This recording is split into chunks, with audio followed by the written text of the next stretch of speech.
Hey everyone, it's Gabriella Flores from SoulExcelsior.com. Here we are with the incredibly inspirational and talented Wes Knight. Yes, Wes, thank you so much for being here. You have no idea what an honor it is for you to take your time and to talk with us. We are literally, I'm sitting at the edge of my seat with like excitement right now. What's up, Gabriella? Thank you for having me on and being interested in what it is that I've got going on in the small side of the space in this universe that I've got. And I like your mission, and I like what you're trying to do in the world. So any way that I can help, Awesome. Coming from excited. you, that is quite, I'm very, very humbled and grateful. So for those of you who don't know, Wes Knight is a former American professional soccer player, and now he has transitioned to a speaker and podcaster. So Wes, why don't you tell us a little bit about how you got into your lifestyle? Yeah, pretty simple. I had an abrupt end to a 7-year professional soccer career that, that physical injury introduced me to mental illness. So although it was an ACL injury and the doctor got in and checked out my knee and it was much worse than what he and all of us had anticipated, he mentioned to me, look, you're 27 years old. If you want a good knee at 60 years old, you're going to need to stop playing. Your knee is significantly damaged, and you're going to have to change your lifestyle significantly for sustainability. So as anyone can imagine, when you love something and you work your entire life for it and it begins to evaporate, it's a scary time. Transition is not fun for most people. But when you take an individual like a soldier or like a professional athlete out of their environment and you drastically change their everyday life where they're no longer involved with a team or a support group, most athletes have not had an ounce of responsibility. They've had team managers and coaches tell them where to be, what to wear, what time to show up, how to act, and taking someone out of that environment and placing them in the big, nasty, very confusing world is a stark change, a drastic change. And so I struggled with mental illness. What started as like confusion and anxiety, and the anxiety turned into depression. The depression, I wasn't equipped with the tools to get out of it. So for your listeners who feel like they're on the same battle, like I know exactly what that feels like to have your mind be your biggest enemy. And then that brought me to all of that compiled, all of that negative energy began to become more dense and dark. And I was suicidal for about 1.5 years of my life where, I had chronic suicidal thoughts. I didn't feel like life was going to get any better. I thought my best days were behind me and my mind was really out of control. I didn't understand how to deal with the thoughts and, the trauma of the injury and things that had happened when I was younger. And so all of that brought me to a breaking point, rock bottom moment. And, on one day at the bridge in Vancouver, British Columbia, I was ready to take my life. And I had a very, spiritual moment where upon trying to climb the bridge in desperation, ready to take my life, it was cold, rainy. The Lionsgate Bridge is very high off the ground. I was ready to turn the video game off, essentially. I was so frustrated with the video game, I was ready to rage quit for those video gamers out there. But it was in a really dark and helpless space. And I had a pretty cool divine intervention, I was on the bridge and I remember thinking, as I'm climbing, like, this is the only option. It's really an out-of-body experience when you're at that space. Nothing really seems real. Anxiety is everywhere. So anyways, as I was, probably 8 or 9 feet off the ground, I had a voice inside my head, which I recognized, and it was the voice of my mom. And I can remember when I was young and I was afraid, she would tell me, she would comfort me with this saying. It was like, "It's okay, baby. It's okay. Mommy's here." And I'm 27 years old, and I could hear that as if my mom was standing right beside me with her hands over my ears. And immediately what that made me do was it made me remember this picture of my grandfather on the side of her bed that's on the wall. And immediately I had this picture of my grandfather. And it then made me remember the anxiety that my mom dealt with. My grandfather committed suicide when she was in the 9th grade. Suicide is nothing to be joked about. It is, mental illness is a huge issue that we're only now learning about. But the effects of suicide are generations long. And for those of you who know about epigenetics, trauma can be passed through at a cellular level. And the hurt that my grandfather taking his life passed on to my mother was very evident through my childhood. And it wasn't until I began to battle with anxiety that my anxiety also that I recognized it in my mother.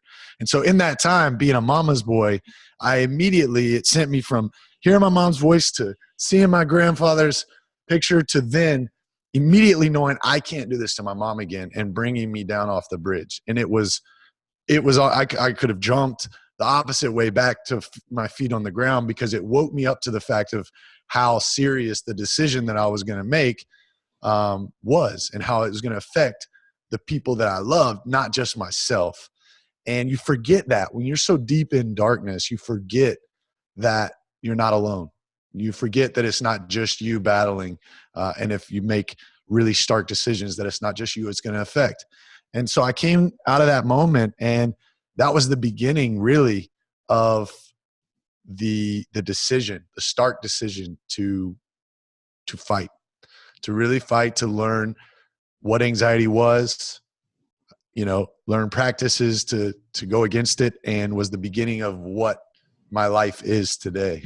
And so I'm sure we'll talk all about that, but in a very concise form, that's the battle that has brought me to where I am today. So first and foremost, thank you so much for sharing that. I had chills, by the way, like as you were talking, like I had just goosebumps all over because that is so profound and so huge to have gone through what seems like a snapshot, right? Of like within that moment, which probably felt like it was kind of like going like you're just seeing like a picture and then you're seeing this and it's like so fast. Sure. And in that moment, it's like in one moment, your life could change from where you thought you were going to where, you are now. So you mentioned techniques, right? And you mentioned like awareness about like, okay, this is what I have. And this could be trauma stuff that could be passed on generationally, right? So what kind of things did you do once you started to become aware, like, all right, so I have these things and, they are things passed down. What were things that got you through after that? Sure. After So building a routine was very important. I'm a creature of habit. I think structure and routines are beneficial to all humans, regardless of whether you like, structure or you're adverse to structure. The first thing I needed to get back was my physicality. I had to get moving again. I had to get mobile. I had to get active. And the first thing that I placed importance on was just that, my physicality. So, at that time I didn't have a car. I was sinking all of the money that I had into my rehabilitation. It was an expensive place that I was getting rehab. So I had to sell my vehicle to stay alive. And it's funny enough, I was given this yellow bicycle by a kid's parents that I was coaching. I coached like one-on-one soccer coaching and group coaching to stay alive, put money, in my pocket and food on the table. And they saw me taking the bus, and I'd get off at the bus, stop and go coach their kids. And I'd have like soccer balls in my backpack. And they saw this former professional athlete really going through a time. And so they took me up to their house. I'll never forget it. And underneath their house was this dusty, yellow mustard colored Schwinn. And it was a road bike. And it was so funny. It had like spider webs all over it, flat tires, a rusted chain, and they were like, you can have this bike if you want. Right. And what I saw in that bike was freedom. What I saw in that bike, I grew up biking. My dad's a huge cyclist. I knew that that bike was going to be special to me. And it's funny, a great friend of mine and former captain of the, my captain of the Vancouver Whitecaps and U.S. national team center back, Jay DeMeritt, great guy, great follow on social media. You guys should check him out. Anyways, we hung out all the time, and every time I'd pull up, he nicknamed that bike Mustard Seed. Now, he's not a religious guy, and neither am I. But come to find out in the Bible that if you have faith, it asks you to have the faith of a mustard seed. So just one of those forms of synchronicity that you can only really see through hindsight. That bike I rode everywhere. That bike, when I get enough money, I'd go take it in and I'd get new tires. And I took care of it like it was, the most important possession that I had, because to be honest, it was one of the few possessions that I had at the time. My mental illness, I isolated. So I pushed a lot of people away that I loved and cared about. That meant I made, decisions that some were good, some were bad. I turned to drugs and partying and alcohol and all, women and all those things that you try to do to reach for some sort of fulfillment, some brief form of happiness, right? And so I sabotaged a lot of what my current life was. So that bike was very important to me. And it was one of the few possessions that I had. And so physicality, riding that bike, I didn't have enough money for gym memberships. So I'd go to, pull up bars by the water. I'd find rails, in pockets of the city, and I'd do, pull-ups or dips, or I just began to use the world around me as my gym. And that was what began to give me confidence again. As an athlete, I needed to go back to what I knew, what I could resort to. I had to get back to the basics. So I started there, and then I'll never forget this. I was on the main street in Vancouver. It's just warming up again in the spring. I'm finally starting to heal off of this terrible breakup that I had gone through. My heart had just been exploded. All this terrible stuff is happening to me, but now I got some momentum. Like, I'm riding my bike. I can afford to get haircuts. Like, I'm feeling handsome again. But still dealing with the anxiety. So I knew that fitness wasn't going to be the it factor. I had to go and reach for more. So I walked into a bookstore, and the book, 7 Habits of Highly Effective People. It's crazy. I walked in, and this time I'm just learning spirituality and my connection to the world around me. And so I'm tuning into myself, and I'm like adverse to anyone telling me what book they want to read. I'm at this place in my life where, like, you know what? I'm going to feel for the book. The book is going to choose me, right? And I'm walking into the bookstore, and it was like this book is as Magneto from X-Men, and like the book was metal, and it was if it just got sucked right to my hand. It was the exact book I needed to read at the time, Stephen Covey, and 7 Habits of Highly Effective People began my personal development journey, and I started to learn about the way you show up in the world. I started to learn about neuro-linguistic programming. So the thoughts that you have and how those thoughts turn into the way you act, or they turn into, your thoughts turn into emotions turn into actions turn into habits, and then habits create your reality, right? So I started to learn this chain link fence stemming from the mind, and I got really, really interested in it. And then that book led me to the next book, which led me to the next book, and really helped me. Reading really helped me understand what was going on in my life. Understand that, in my mind, what I was struggling with was a chemical reaction. It wasn't as real as I thought it was. There were chemicals inside my brain, right, that were fighting against each other. So when I was depressed, I was feeling one type of chemical. When I was excited and exalted and ecstatic, I was feeling another type of chemical. And so what it had me begin to think about was, I made a Tchart. What makes me excited? The good, the dopamine, the serotonin, right? What gives me adrenaline and fear, right? Cortisol, which is, the stress hormone. What brings that about? How can I do more of what I know I love and makes me happy and less of what I know makes me afraid? And so, I'm not a rocket science, don't have a college degree.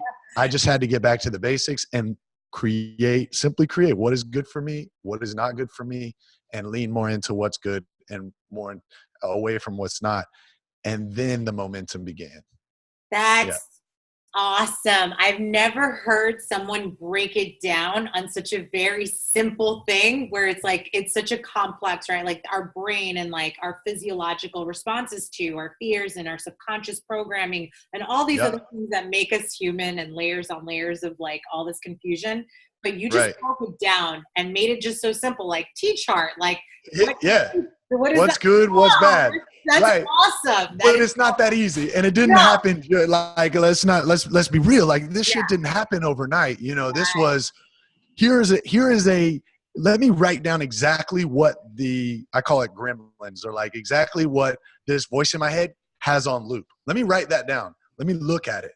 Yeah. Is that really the truth? Like, do I feel like this is the truth? Yeah. If so, why? Right?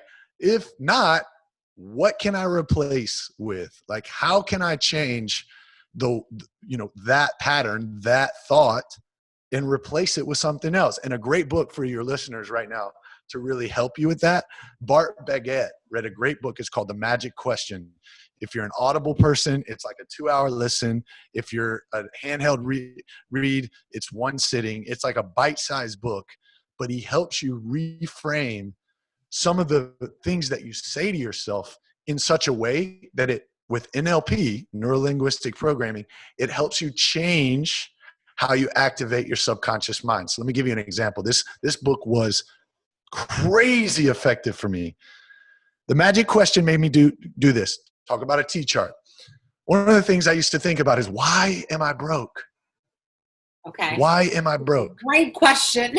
Why am I broke? That was the question. Why am I broke? Am I always going to be broke? I don't know how to make money. I need to be around people there. Why am I not? Why do these people have money and I don't? This doesn't make sense. Those are my thoughts. And those are the thoughts of many individuals in the world. Absolutely. Well, come to find out, you live 95, sometimes 98% of your life in your subconscious mind. That is the mind that is not cognitively making decisions, right? I'm sure all your listeners know this. So what your subconscious mind is built to do, it's built to solve problems, right? It's built to recognize patterns. It's masterfully good at taking those patterns and turning them into automations, right? And then running those automations and lowering the amount of mental bandwidth that it takes to run those automations. So it just gets more efficient, and it's the most brilliant supercomputer on the planet.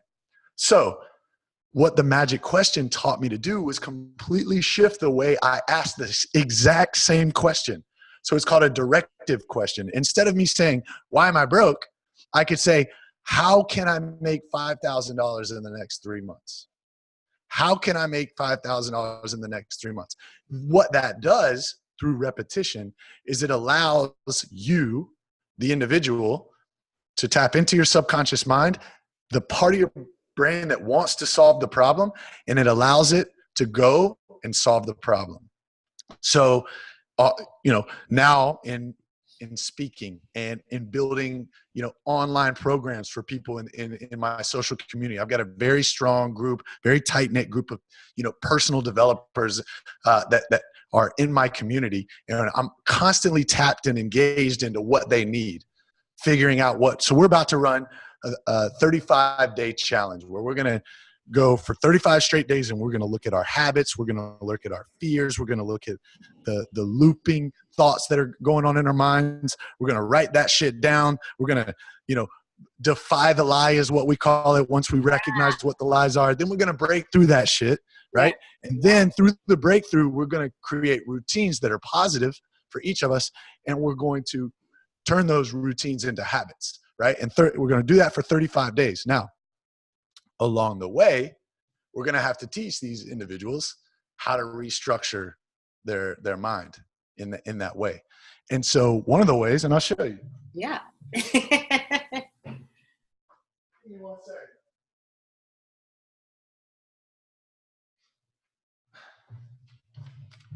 One of the ways, and I'll show this for your watchers, is you turn your questions into sticky notes, and you place those sticky notes in areas of your home where you traffic frequently, and you consistently look at it, and you force your brain to then automate. So now that question is baking, but it's baking underneath. It's not in my conscious mind. It's now baking underneath. And when I see someone that has a great idea of ways they're making or saving money, then I instantly recognize that that can go into the solution bucket for what I want to do. So in the next 6 months, I want to save 20K. Now all of a sudden, my mind can bring me ways to cut debt, right? So credit card debt or any other debt. It'll also give me the right blogs that will come across my social feed. And that blog will be instantly, my brain will allow me to recognize that that's useful for what my goals are. Because now I'm no longer saying, why am I broke? Right?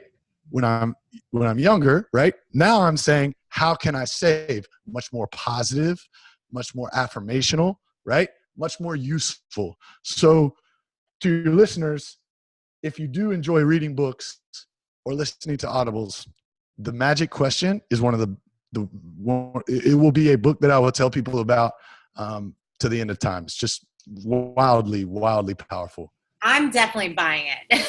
Yeah, no, it's amazing. I'm buying it. That's hands down. I'm getting it. Like, it's going to be in my cart on Amazon. I think it's like $9. I think it's like $9 on Amazon or on Audible. That is absolutely amazing. So, what actually stood out to me about like that reframing of the question, right? It's like using the law of attraction for something that your subconscious is already generating, like you said, right? It's always generating things. It's always creating. So it's like, all right, be aware first, like you said, of what those thoughts are. And are these thoughts serving me? If they're not serving you, if they're like, why am I broke? Whatever it is, clearly that's not the thought that you want, right? So exactly. So you're basically substituting that thought for a question that's more affirmative, more positive. And then if you're constantly thinking about that thought, then the law of attraction will bring in all that information and resources. Like, I'm sure someone, when they watch this, they'll be like, this is synchronistic, because they're at that vibrational frequency, right? Right. So that's what I was going to say to you, is that we are all energy, right? We are all energy, moves as waves. Our purpose, in my opinion, is to work on our frequency, work on our energy, so that we can control the levers and that we can allow ourselves to raise in vibration, right? And the more we raise in vibration, the more opportunities that we attract that are on that same wavelength, right? It's this idea of, like, imagine you're driving a car and you turn to a radio station and you got friends in the back seat. And that radio station is not music they enjoy listening to, but you do. What are those friends going to do? They're going to hop out, right? They're not going to listen to that music anymore. But if you're riding down the street and your doors are open and you're jamming, I don't know, I'm from Charlotte. We got a hip hop artist called DaBaby. He's blowing up. Great hip hop artist. I'm a big hip hop fan. And let's say you're blasting. Yeah. Let's say you're blasting some DaBaby or Drake, right? Let's get Drake, something more common. Yeah. And there are people that love Drake. Guess what you're going to do to them? You're going to attract them to enter your vehicle, right? It's the same kind of idea with your thoughts. The higher the vibration, the wavelength that you're on, you're going to attract experiences, people, opportunity, income, all of the things that exist at that frequency. And so the more you can tap into your thoughts, remember, thoughts create emotions, emotions create actions, actions create habits. So if I can be clever enough to dial in my emotions, elevate my frequency, then all of a sudden I'm able to show up more consistently with a higher vibration. Um, it seems simple, but it's a practice. It Well, is an everyday actually, I practice. wanted to challenge you on that. Yeah, because 100%. because I actually love that. But now let me give you an example, right? So let's say you do the work, because that's what it is. Mhm. It's work, right? You have Yep. to raise your vibration, and now you're at this high vibe, and you're like, okay, I understand it, these concepts, and all that. And like you gave that great example of like the friends in the back, and they're jumping out. What about the ones that shouldn't be in your car? You know what I'm Good saying? question. What about like Yeah, good question. back? They're in the back and This they is a good question. they want to be at your frequency. Mhm. They don't want to do the work, but Mm. they don't want to get out of the car. What do you do? Yeah. There's words for them, leeches, right? We all have them in our lives, Right. and there's many different mindsets you can take on it. There's many different decisions that you can go. I think leading with compassion is always most important, but also being protective of energy is really important as well. So let me give you an example. When I was moving from my soccer career and getting into this online personality space. Right. Started on Snapchat. I just started talking about the things that I was learning, and naturally I was excited to be learning. So that excitement transferred, right? That energy transferred through the screen. It doesn't matter if you're in front of someone or if a screen's in between you. Energy transfers. If people see my excitement, if I'm excited about something, I can get them excited. Right. So in order to really move into this space and overcome the fear, I just had to begin.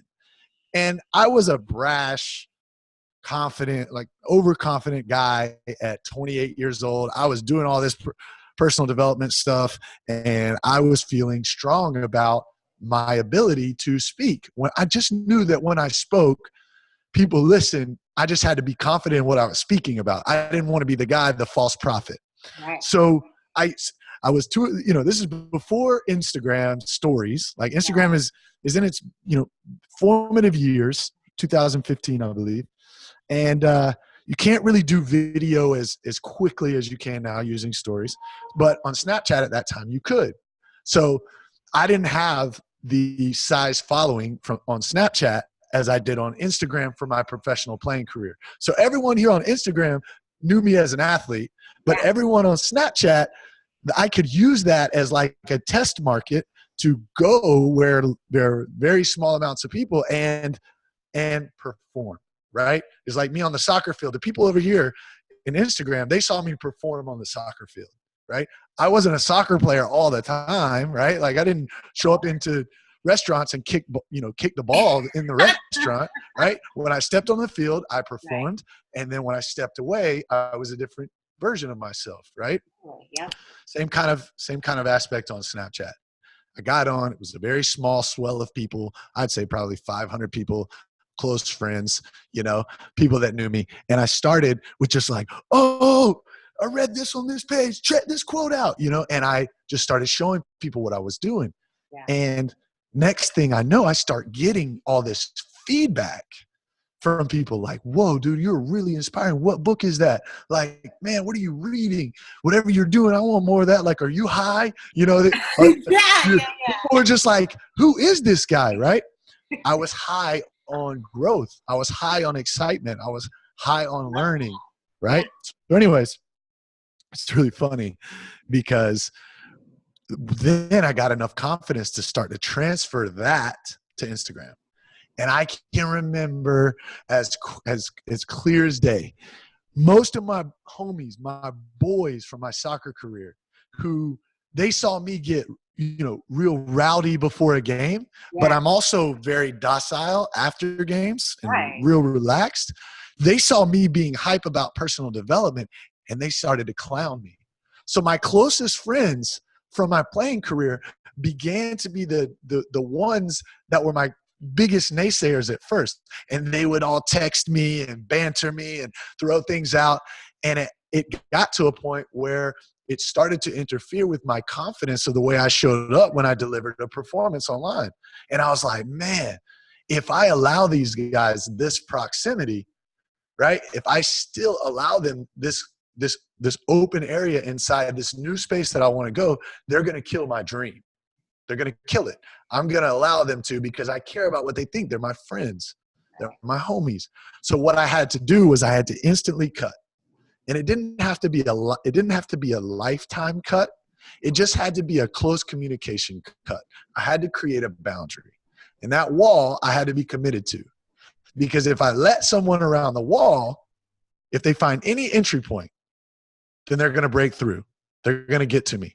So the first thing I did was I stopped responding to everyone, right? And then you'd have some guys that would come a little bit further, try to get at you another way. There have been homies, buddies of mine that I battled with on the field that I had to block because they were so close to me that they could infiltrate my barriers, my walls. And so along the way, as I showed up consistent enough, it then began to go away. And because my energy is not one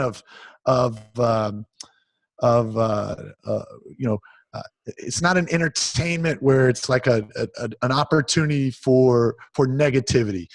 The things that I lead with are very positive, outlooks on life, and I would like to share and add value as many ways as I can. I have a very positive community. It's very rare that there will be someone who comes into the community and offers hate, and if they do, it's like my squad is on it. They know to clear the space and keep it all about growth. So the imposter syndrome is real, right? The imposter syndrome is real. And those people that are close to us that keep us from getting to the next level, they're everywhere. And so really getting close, and Gary Vee talks about this very candidly, and he's great with it, but really thinking about who exactly is the person. Normally it's like one or two people that you're really afraid of disappointing or having them talk about behind your back. Like, it really boils down to maybe a mom or a friend of a friend, but there's like one face you can break it down to. And the moment you can break down that, look at the person who it is on a piece of paper and break down why they're keeping you from getting where you want to go and making you feel the way you feel. Once you can deconstruct it, once you can break it down, then it doesn't become as scary. And like anything else, when you want to grow something, you've got to do it through repetition. Muscles grow through repetition and stress, right? It's the same thing with knowledge. You got to study, you got to read over and over and over. Repetition is the father of learning. So if you want to break through, you got to break it down and then act. One small win after another gives you momentum. And so that's the conversation that's most important in my community right now, which I'm sure you deal with as well. How do we break through that? How do we break through our fears? Because our fears will keep us suppressed if we let them. Oh, absolutely. They're just, they're like things that we inherit as a human, because when you're born, yeah, they say, oh, you're born with fear, but are you really? Or are like the environment around you and like other people's fears being projected onto you become yours? And then before you know it, you've become not yourself. Like if you start off completely with a clean slate, which I think is what I think that's the spiritual path, right? Is to kind of get back to that blank slate where it's like before the programming, before the trauma, before all the BS, before all the negativity, even before the hate, right? All that, and kind of get to this blank slate where you're like, all right, this is my natural source. This is my natural way of being. This is my natural light. So now from here, I can evolve past anything that comes my way. Like as fuck with the bull attitude, right? Like, nothing comes your way. I mean, that's like some samurai ninja type of, mental challenges. But I think that there are a lot of ways on, especially in the spiritual community, that people do. Like they do a lot of fasting because that's a form of discipline. So if you're taking, and not just fasting food, right? But like fasting, like social media or whatever, they find something that they are doing every single day. And if they're like, I'm going to sacrifice this for whatever it is, 28 days, because that's usually how long it takes to generate a new habit, right? And create change. And then fasting that, if you take that out, you find that you can live without that. And that was something that you did always. So then you basically learn new neural pathways on how to be able to think differently, learn differently. And then so fear itself is something that could also be learned differently too, you know? Yeah, I like that. I like that. So what would you like to see more of in the world? Because you talked about this challenge, which sounds so awesome. 35 days, you said, of the Yeah. challenge? Yeah. Yeah. So what would you like to see more of in the world? Yeah, I'd love to see more conversations of what fulfillment actually is. I'd love to see a programming or a redesign of societal's expectation for success, right? Like I want to expand the conversation on what makes people happy, and talk less about what the material things of the world can do for you, and the chase of having the job to pay the bills, to keep the lights on, to do the same thing over and over. I want people to, I want more conversations of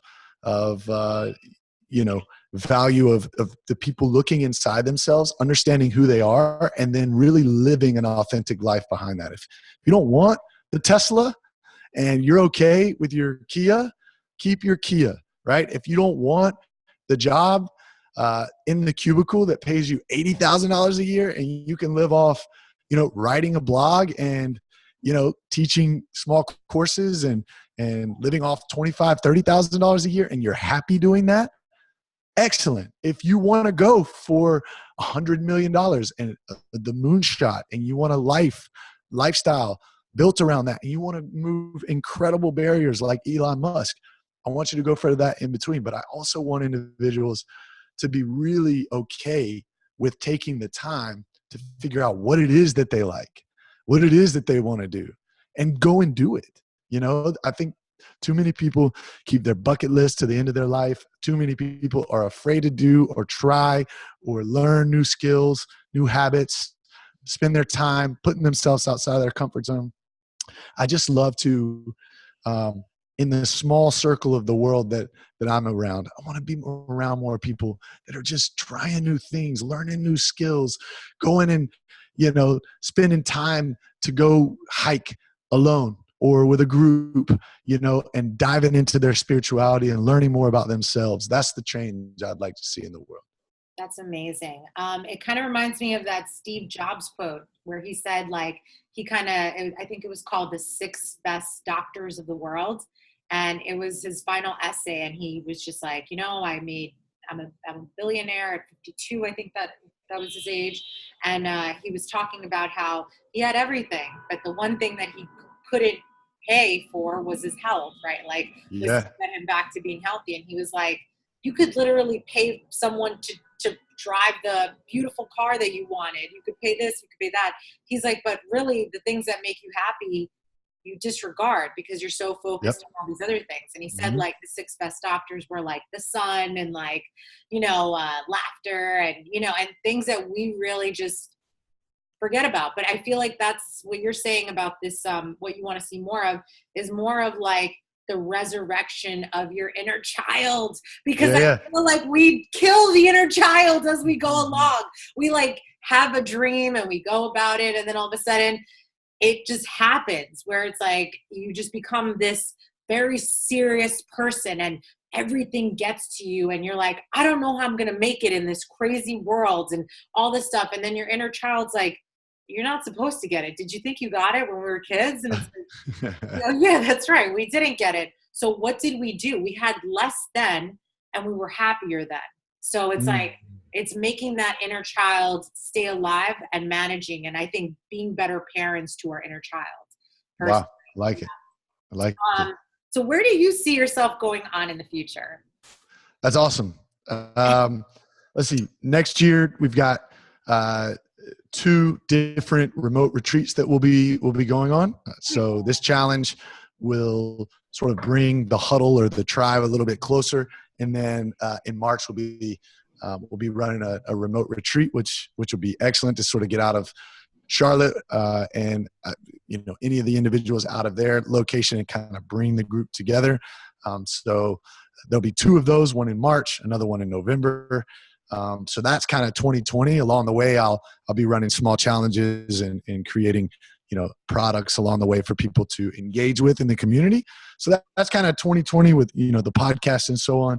And then beyond that, really getting into I want to focus my energy toward athletes in the next evolution of my career. I really want to get into locker rooms, specifically to college, university, and professional level athletes. And I want to talk about the power of their mind. And I want to open up the conversation about transition, how they can avoid it, how it's impending. And I want to really be able to speak to preparing themselves for that, because most athletes, especially at the college level, they're not ready for even though they know it's coming, even though 1% of the players that are in all of NCAA specific to, basketball or football are going to make it to the NFL. There's no way yet that I have seen for these individuals to have an offboarding sort of opportunity for them to go through a process where they disengage from the sport and they learn how to deal with their mind. They learn how to deal with anxiety. They learn how to manage money. They learn how to build a calendar and work account, like all these skills that humans need and have, right? But you forget these athletes are 22, 23 years old. They've never managed a calendar. They've never managed their finances. They never managed X, Y, and Z. And they need some of these skills. And I'd love to be able to get in and provide, tools and inspiration and information for these individuals to be able to transition easier than I did. That's long-term vision. That is absolutely incredible. And how synchronistic, right? Like, it's just so funny how we don't know where our lives are going to take us. And then it's like our missions pick us, and we just have to go through just a lot of really dark shit to get there. Sure. And then before we get there, we're like, oh, now it makes sense. I had to go to that to get here, to get here, to get here. Mm-hmm. And here's the long-term vision. So I know you're going to do amazing things because you're absolutely phenomenal. So my last question to you, because I do feel like you really gave me so much, is I always ask the guests to share something that has helped them along their journey that would be of great value for the audience. So this is somebody that's watching it and being like, this guy sounds amazing. He sounds inspirational. But he, let's say they still need that, that pick me up, right? That switch, something to go on. So what would you like to share that could help them and, make it of great value for them? Something that maybe the old Wes would want to have heard, Yeah. I could be the cheesy sales guy who points people towards my products and services. That would be what a lot of people would do. But I'll tell you 2 things that I would love to see people focus on. Number 1, your mind. So The Magic Question, the book that I mentioned earlier before, Bart Baguette is his name. Get that book. Invest $10. If it's in your morning commute or the end of the day commute or just in your car in general or with your headphones in, do Audible. Listen to that book and listen to it plenty of times. Commit it to memory. It will shift your life if you actually practice what Bart's teaching. Guaranteed. Number 2, I got a good friend. Her name's Sydney Cummings. Sydney Cummings is a blowing up YouTuber in the fitness world. She puts free workouts every day on her channel. SYDNEY Cummings. Mind and body. Focus on exercising, releasing tension, the chemicals that are inside your brain. You want to do more that gives you the good and less that give you the bad. Sydney Cummings, her YouTube channel. And then prescribe to yoga. Get into yoga. Um, that's a soulful practice. That's to get you back down to a grounded center. And the triumvirate is mind, body, and soul. So for your mind, the magic question. For your body, Sydney Cummings on YouTube. And for your soul, hop into a yoga studio and learn the practice of yoga, and that it's not just what you do on the mat physically in class. It's how you show up every day in your life. Absolutely incredible. And if anybody feels connected to Wes, I will be actually putting some of his products that he didn't want to sell to us, but I will be putting it out there. So if people feel connected, which I know that they will, you guys can go and be able to reach out. I'll have that in the bio box. Thank you so much, Wes, for being here. And thank you for anyone who's listening and watching and feels connected. At the end of the day, we are all on this journey together. So I hope you found something really awesome from it. And I'm sending you all love and light. No doubt. That was great. Good